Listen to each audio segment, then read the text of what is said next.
Comment percevez-vous aujourd'hui justement le rôle des femmes dans notre société, Susan? On ne peut pas parler d'un seul rôle, il y a plein de rôles différents. D'ailleurs, la question, elle m'a fait penser à une phrase de Mao Zedong, parce que comme on est en Chine, je me dis... Je sais de quoi tu veux parler. Moi, j'ai l'impression que je sais aussi. Les femmes portent la moitié du ciel. Donc, forcément, ça veut tout dire. Donc déjà, je pense qu'on les voit, on voit les femmes maintenant dans quasiment tous les domaines professionnels, etc.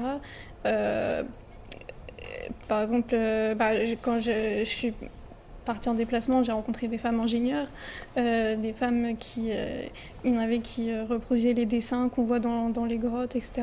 Et donc on les voit, on est vraiment dans tous les domaines de la sphère professionnelle. Et maintenant aussi, comme on a plus d'accès aux études, peut-être on a, même si ça reste encore trop minoritaire et les femmes sont encore trop sous-représentées, mais on a de plus en plus accès à des métiers à responsabilité où on prend des décisions.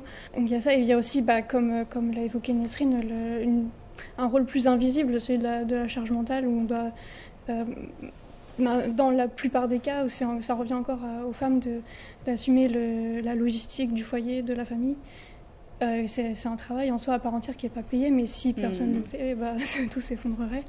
Et on a aussi pour moi un rôle qui découle de ça, un rôle d'innovation un peu sociale, puisque comme la société nous pousse à jouer avec des rôles un peu contradictoires. Par exemple, il faut être une mère présente, mais aussi il faut avoir une belle carrière.